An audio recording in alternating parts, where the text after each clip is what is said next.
तुम आ जाओ वैसे भी भाई अभिनंदन सिंह सुरजावाला जिंदाबाद। जोरदार स्वागत करने पर भाई सुरजीत सिंह वरेवा के साथ पहुंचे आदरणीय नेता, उनका जोरदार स्वागत करते हैं। सभी स्टेज वाले साथी एक बार जगह बना दे। मीडिया वाले भी बस आ जाएंगे, एक मिनट शांति तो हो जाएगा सारा। स्टेज वाले साथी जगह बनाने का काम करें, आप लोगों से रिक्वेस्ट है। धरती, ये वो धरती है जो सरकारों को बढ़ाती भी है और सरकारों को बदलती भी है। आप मुझे बताइए, हरियाणा की कौन सी सरकार है? मैं खुद 1967 में पैदा हुआ, 66 में ये प्रांत बना। 66 से लेकर 2023 तक कौन सी ऐसी सरकार है जो जींद जिले ने बनाई या बदली ना?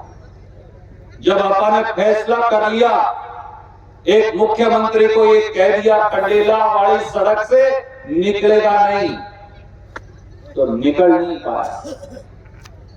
अगर दूसरे जिलों के लोगों को भी राज चाहिए था, अगर हरियाणा के किसी राजनीतिक नेता को सत्ता में हिस्सेदारी चाहिए थी, तो उसको जींद आना पड़ा, उसे उचाना, नरवाना, झुलाना, सफीदों आना पड़ा। जब तक जींद जिले के अंदर किसी राजनेता और राजनीतिक दल का प्रभुत्व नहीं बना, उनकी मंजूरी नहीं हुई, जब तक हमने सैंक्शन नहीं दी, तब तक किसी का राज बना नहीं। और जब हम फैसला कर लेते हैं राज बदलेंगे, तो उस पार्टी का और उस आदमी का राज भी बदलता। इसीलिए मैं हमेशा कहता हूं, जींद की धरती क्या है? जैसे जानदार, आई से ईमानदार, न से नामदार और द से दमदार।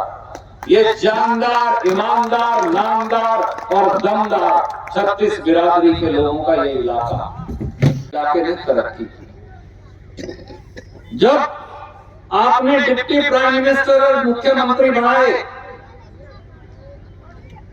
जाके काम किया सारा डब्बावाड़ी के अंदर।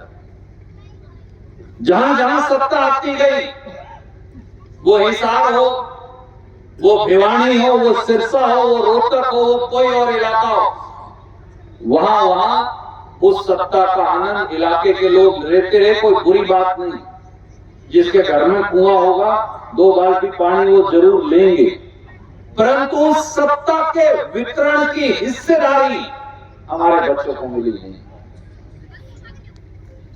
आपने कहा कि यहाँ का बिजली घर मैंने बड़ा कर दिया, या यहाँ 2 या 3 अपनी पानी की टंकी बना ली, वो इसलिए कि मेरे पास कलम थी।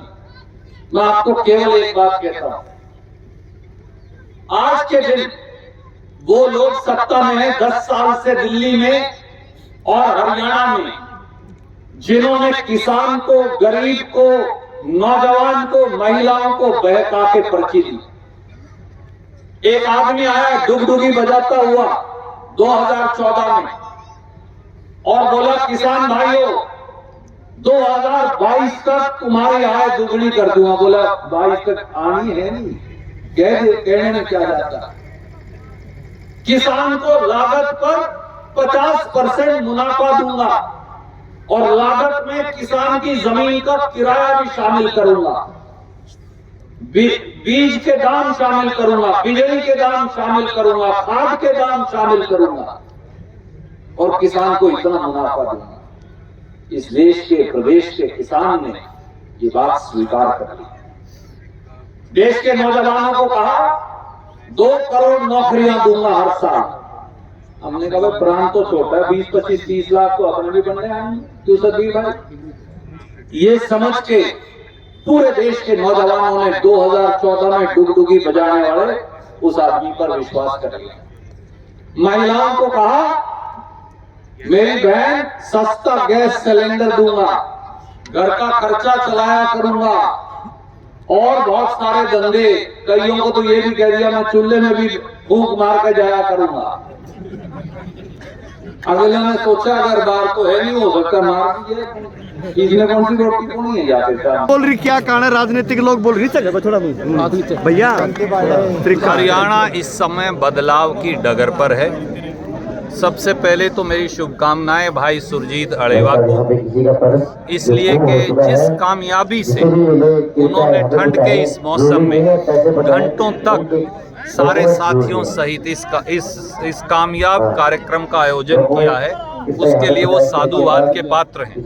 भाई सुरजीत अड़ेवा और साथियों के साथ कांग्रेस पार्टी को जींद जिले में और मजबूती मिलेगी और हम कांग्रेस का परचम 5 की 5 सीटों पर लहरा पाएंगे, ऐसा मुझे विश्वास है। आज सबसे बड़ी समस्या गरीब नौजवान, साधारण नौजवान, उसकी जाति कोई भी हो, किसान उसकी जाति कोई भी हो, आज और खेत मजदूर उसकी जाति कोई भी हो, उसकी है।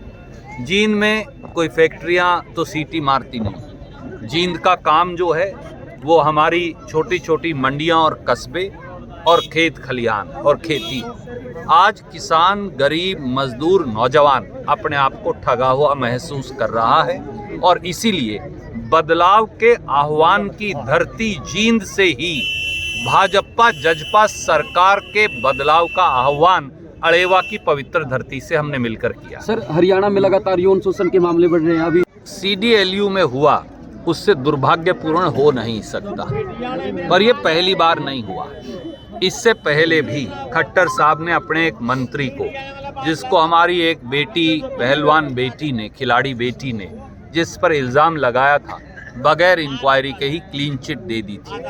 CDLU में जो हो रहा है वो हरियाणा, उसने पूरे हरियाणा की आत्मा को शर्मसार किया है। मुझे उम्मीद है कि फौरन FIR दर्ज कर दोषियों को सजा मिलेगी और बेटियों को इंसाफ। सर, SYL का जो मुद्दा हो काफी लंबा पुराना हो गया। सुप्रीम कोर्ट के वकीलों ने EVM पर एक आंदोलन छेड़ दिया है। ने एक बाकायदा ज्ञापन देकर वहाँ क्या क्या त्रुटियां और कमियां हैं, हेरा फेरी का क्या क्या सबूत है, बाकायदा बताया है।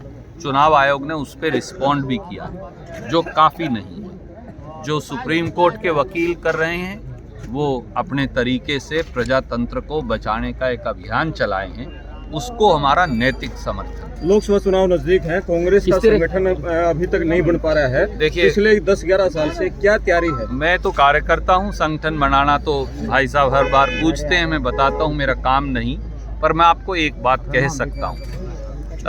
आज का जैसे कार्यक्रम है और ऐसे कार्यक्रम जो हम कर रहे हैं, इन सब का लक्ष्य एक ही है कि सोनीपत पार्लियामेंट, हिसार पार्लियामेंट और सिरसा पार्लियामेंट, दुर्भाग्य से हमारा जिला 3 हिस्सों में बांट दिया गया जब हल्का बंदी हुई दोबारा से, तो इन तीनों के अंदर जींद जिले की जीत में हिस्सेदारी है। क्या आपको लगता है कि हुड्डा गुट और SR के जो एक नया है वो एक कोई गुट नहीं है, केवल और केवल खड़गे जी और राहुल गांधी जी गुट कांग्रेस। क्या जनता को एक दूसरा मैसेज पहले चुनाव से पहले? हम सब इकट्ठे हैं और हम सब कांग्रेस की मजबूती के लिए काम कर रहे हैं।